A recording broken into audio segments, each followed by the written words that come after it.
¿Hacia dónde va la nueva derecha? ¿Qué futuro tienen estas ideas y sus liderazgos? Aquello solo lo podemos contestar si tenemos en cuenta la historia de la derecha en general en Occidente. Es decir, cómo se conformaba la vieja derecha.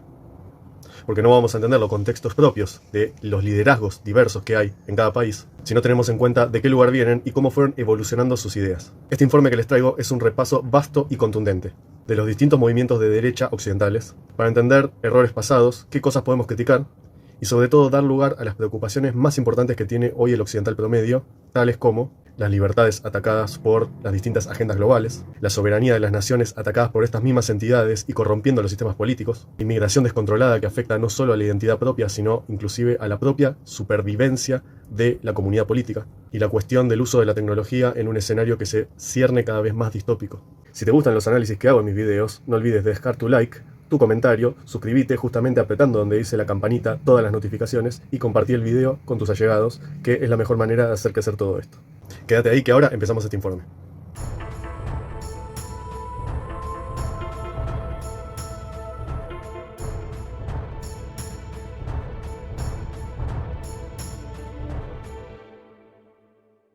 Para entender la nueva derecha hay que partir primero de lo que era entonces la vieja derecha. Luego de la posguerra, la derecha europea no gozaba precisamente de la mejor prensa, por obvias razones. Entonces el reagrupamiento de fuerzas que hubo a partir de la segunda posguerra fue de lo más variado. Para empezar, en Francia había un movimiento que fundó el entonces Jean-François Thiriart, llamado Jeune Europe, o sea, la joven Europa. Un movimiento esencialmente paneuropeísta, que agrupaba a mucha gente que se autodefinía en su momento de derecha, pero también agrupaba a personalidades que venían de la corriente llamada Nazbol, que fue la que tomó influencias de la Alemania nazi, por un lado, y de los aspectos bolcheviques de la Revolución Rusa. Entonces este movimiento de Thiriart aglutinaba, por un lado, un nacionalismo revolucionario de corte neofascista, y al mismo tiempo que decantaría en soluciones o propuestas económicas de tipo comunistas o socialistas. Tanto es así que han tenido diversas reuniones con gobiernos y recibido apoyo de diversos gobiernos de la Europa del Este, de los regímenes comunistas llamados nacionales, que habían tenido una posición divergente a lo que era la nomenclatura de la Unión Soviética, tales como el liderazgo de Tito en la entonces Yugoslavia, o en Rumania, donde se daba un régimen similar. Debe destacar que a este movimiento de la joven Europa, varias agrupaciones a nivel del tercer mundo le dieron su apoyo incondicional, desde las diversas expresiones del maoísmo en China y sus apéndices en Europa, por ejemplo el Partido Comunista Suizo, hasta la famosa y todavía vigente Organización para la Liberación de Palestina, que estos movimientos, más allá de ser abiertamente reivindicadores de los crímenes de guerra, encontraban en la retórica antisionista una lucha contra el entonces imperialismo americano, igual que lo siguen haciendo ahora muchos de esos grupos reciclados. El gran agrupamiento europeo de Thiriart encontró varios apoyos inclusive en movimientos ajenos a Europa, por ejemplo, el movimiento del Frente de Liberación Nacional de Argelia, por un lado, y también de las Panteras Negras. Y para terminar de destacar sus últimas acciones políticas dentro de Europa, en el año 1992, que fue el año en que Thiriart fallece, se encargó de coordinar reuniones y eventos con el entonces prometedor estudiante de sociología ruso, Alexander Dugin, quien hoy sería sociólogo y teórico principal dentro de la corriente conocida como eurasiática y el propulsor de lo que es la cuarta teoría política, quien es un gran exponente, por lo menos en sus inicios fue un gran exponente de la escuela Nazbol, precisamente la que mencionamos, y muy simpatizante del proyecto político de Putin, pero también es muy cercano a los proyectos y aspiraciones del Deep State ruso por un lado, que a veces difiere de Putin, y sobre todo del orden internacional que pretenden en conjunto con el Deep State del Partido Comunista Chino, los cuales han financiado de forma sistemática y ha dado apoyo, sobre todo cultural, a movimientos similares dentro de Latinoamérica, que con la vieja retórica antiamericanista pretenden un apoyo a las potencias eurasiáticas en ascenso, lo que ello significa como amenaza directa a Occidente. En esto, el antioccidentalismo de muchos nacionalistas es bien conocido, así como también ha resultado curioso su apoyo al Vaticano, siendo otro estado con otros intereses, su preeminencia en términos reales por regímenes que son abiertamente de izquierda, aunque no lo admitan directamente, siempre con la excusa de que hay que apoyarlos porque Eurasia es la tradición frente a la modernidad de Occidente, no teniendo en cuenta que en realidad lo que operan en esas potencias en ascenso no son modelos tampoco tradicionales, sino más bien las nomenclaturas revolucionarias de sus servicios de inteligencia de antaño. En complicidad con las corruptas élites corporativas de Occidente, han hecho operaciones de guerra psicológica, destrucción cultural y nos han dejado en manos de los peores liderazgos políticos, en una estrategia de destrucción de Occidente muy afín a sus intereses. En fin, nada nuevo bajo el sol. Pero quédense ahí que todavía hay mucha tela por cortar. Por otro lado, desde una vertiente más explícita de ideas derechistas, también desde el mismo contexto francés, se encuentra el antecedente del término que conocemos como nueva derecha,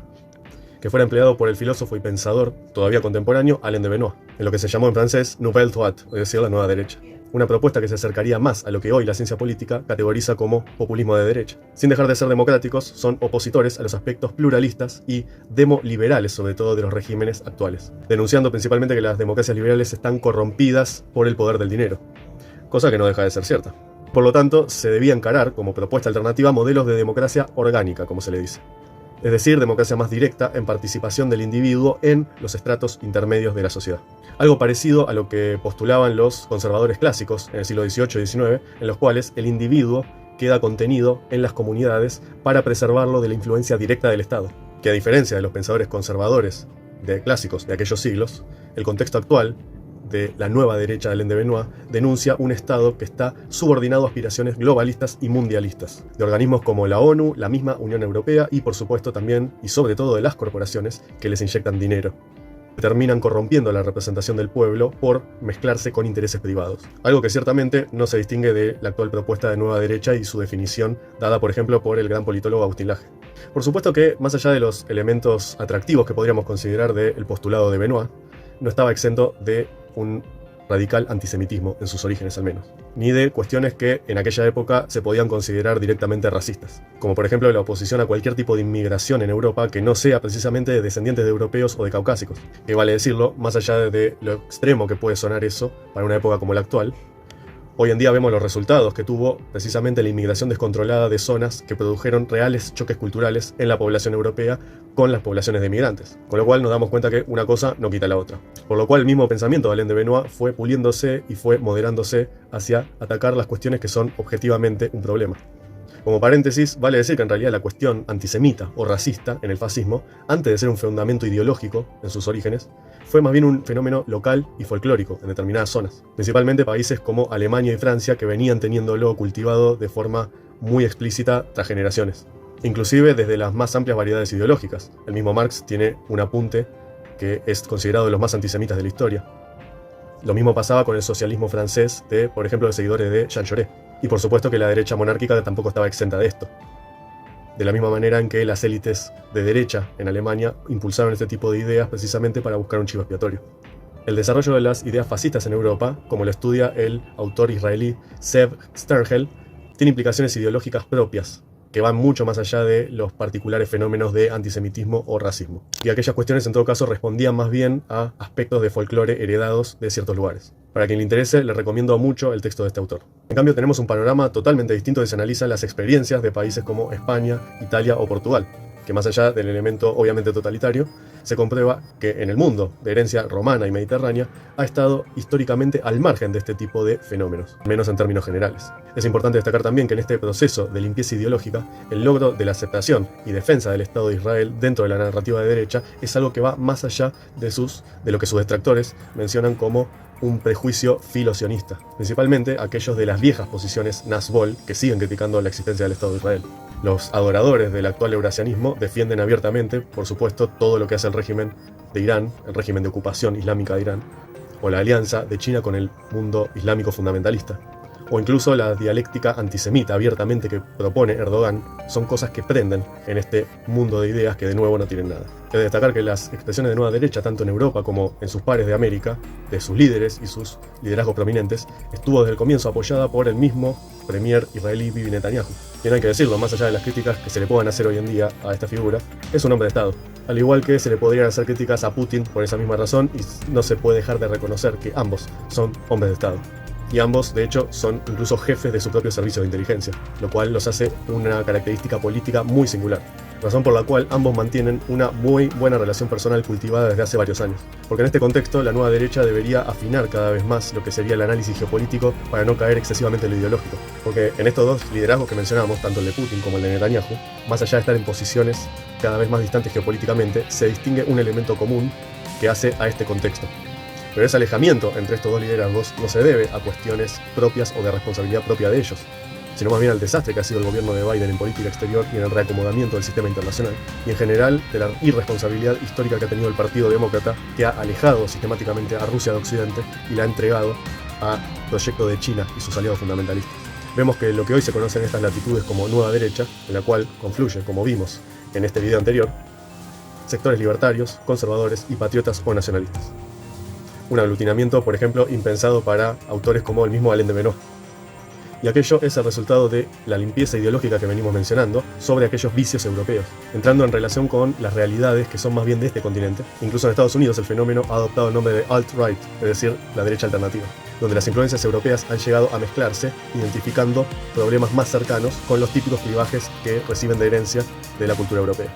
Problemas más cercanos, y que incluso nosotros los vemos muy bien de cerca, que son la falta de soberanía de nuestras naciones, la corrupción innata de nuestras élites corporativas y políticas, su odio hacia todo lo que es occidental y su clara aspiración liberticida. Bueno, a este movimiento de la Nouvelle Droite se le suma lo que sería la postura del arqueofuturismo impulsada por Julian Fayet, que tenía las mismas raíces identitarias del comienzo, es decir, de este paneuropeísmo étnico, que basaba esa identidad común en proyectos que abracen el desarrollo tecnológico de punta, precisamente para utilizarlo en favor de la preservación cultural y también, dicho sea de paso, étnica de lo que sería la civilización europea. En sí, las perspectivas futuristas aliadas con elementos de derecha no son para nada nuevas. Incluso el futurismo italiano de Marinetti fue una de las corrientes más importantes dentro del movimiento fascista de Mussolini. Y al mismo tiempo, en el mismo movimiento confluía una corriente que llamaríamos, por el contrario, tradicionalista. Su principal referente fue el filósofo y esoterista de origen italiano, el barón Julius Evola, quien fuera discípulo de otro autor tradicionalista, también de origen francés, que fue René Guénon. Un pensador que, lejos de abrazar el catolicismo, terminaría convirtiéndose al Islam y pasando sus últimos años de vida viviendo en el Cairo. Évola, por su parte, contra todo prejuicio, sostuvo fuertes críticas al fascismo, pero no precisamente por sus elementos de derecha, sino por el contrario por identificar en el mismo movimiento elementos demagógicos y populistas, anclados al fetiche de las masas.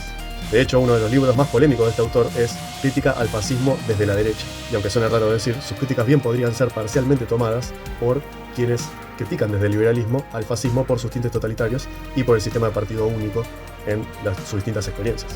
Y esto tiene que ver con que los sectores tradicionalistas suelen defender no tanto modelos de sistemas modernos, o sea, hiperburocratizados, sino más bien modelos tradicionales, es decir, más personalistas y más decisionistas, que agrupen unidades políticas pequeñas y descentralizadas en una gran unidad, básicamente como una monarquía que se haga más visible en los momentos de excepcionalidad, y de la cual lógicamente depende una menor burocracia estatal. Lo interesante es ver el rumbo que tomaron, por ejemplo, los dos grandes discípulos de Évola. Por un lado, Adriano Romualdi, que terminó en una reivindicación súper racista de lo que es la cultura indoeuropea. Y por otro lado, Francesco Freda, quien terminó desarrollando una corriente insólita llamada nazi-maoísmo, que comprende el rol de China como representante de la lucha del tercer mundo, por un lado contra el imperialismo norteamericano y por otro lado contra el avance de la burocracia soviética, con quienes China precisamente tuvo una relación más que tensa. De hecho, buena parte de los sectores tradicionalistas que hoy defienden a China parten de esa misma corriente, que toma los elementos más recalcitrantes de la ideología identitaria y la vuelca hacia el programa totalitario propio del Partido Comunista Chino. Algo que se ve muy patente con el liderazgo de Xi Jinping a partir de que tomó el poder. Así como el Partido Comunista Chino financia grupos pro-palestinos, incluidos los estudiantes que toman los campus universitarios en Estados Unidos, también se conectan con estos pretendidos tradicionalistas en Latinoamérica, los cuales, en el momento de diseñar un nuevo orden internacional, nos pueden llegar a vender, como hacen los globalistas, todas las agendas de que es aceptable la tradición y es aceptable este tipo de políticas neoagrarias y feudales en nombre de volver a la tierra y cuidar al planeta. Debemos tener cuidado porque precisamente este es el pescado podrido que nos quieren vender. Lo que hoy una nueva derecha debería plantearse como 3 puntos fundamentales es, en primer lugar, profundizar el análisis geopolítico. No desde lo ideológico, sino más bien entendiendo cómo funciona la guerra oculta, cómo funcionan las maniobras de los servicios de inteligencia y la complejidad que puedan tener las operaciones de los distintos actores internacionales. Nuestra identidad como occidentales es lo que hoy nos agrupa. Y si bien los roles de izquierda y derecha son útiles porque simplifican la explicación y permiten generar herramientas simples para la batalla cultural, nuestro análisis debe ser cada vez más exhaustivo y cada vez menos conformista con eslóganes que podemos llegar a repetir. Y justamente entendiendo de dónde vienen las corrientes de pensamiento que hoy estamos heredando. Como segundo aspecto, debemos retomar profundamente lo que es una reflexión en torno a la tecnología. Algunos exponentes del conservadurismo muy importantes, como por ejemplo el gran profesor Miklos Lukács, han abordado este tema a lo largo de todo su trabajo. Y han hecho aportes muy importantes, por ejemplo, el libro de Neoentes, escrito por él, que apuntan en este escenario de convergencia tecnológica y de cuestionamiento. Precisamente se trata sobre conservar lo más importante, que es la condición humana. En este contexto de curva cada vez más acelerada y de uso cada vez más radicalizado de la tecnología. Bien podríamos retomar las reflexiones de los últimos 3 grandes filósofos de Occidente. Me refiero a Martin Heidegger, a Ernst Junger y a Carl Schmitt. que entendieron, palabras más, palabras menos, que la reflexión ética en torno a la tecnología es nuestro fundamento, en relación también con los paradigmas de espacios a ocupar. La técnica como arte, como perfeccionamiento, es precisamente la antorcha de Occidente. El arquetipo de Prometeo, que es el que nos insta a enaltecer la condición humana, que nos devuelve a nosotros el fuego de la técnica, y que nos impulsa a atrevernos a emplearla de la mejor manera posible para nuestra civilización y el mejor progreso que se pueda tener. Y como tercer aspecto, más allá de defender candidatos y referentes, nos debemos un debate profundo sobre los sistemas políticos. Porque como planteé en distintos puntos del video anterior,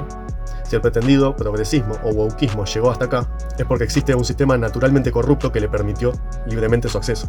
Un sistema aliado precisamente al poder del dinero, como denunciaba entonces Alain de Benoist, que se compone de intereses especiales que terminan corrompiendo nuestros sistemas políticos, nuestros parlamentos, nuestros sistemas judiciales, nuestros candidatos, que son cada vez dibujados a imagen y semejanza por estas corporaciones desde las agencias de marketing. Entonces debemos preguntarnos, como lo hice en mi video anterior, si el modelo de república, demoliberal y centralizada nos va a dar las soluciones cuando de él salieron todos nuestros problemas. En un mundo con un reordenamiento de los poderes internacionales y una promesa distópica de lo que es la ingeniería social por parte de la tecnología, más que nunca tenemos que hacernos la pregunta por cuál sería el sistema más conveniente para nosotros, para defender aquello que hizo siempre la identidad de Occidente, desde aquel fuego forjado en el Mediterráneo y sus herederos que han llevado esa antorcha en toda esta parte del mundo. Si te gustó este video, dale like, compartilo con tus amigos, suscríbete a mi canal y a vos te pregunto, ¿considerás bueno el rumbo que está teniendo actualmente la nueva derecha o pensás que podría todavía ampliar su criterio y su camino para ofrecer mayores respuestas? Déjame tus comentarios abajo. Gracias por mirar este video y nos vemos la próxima.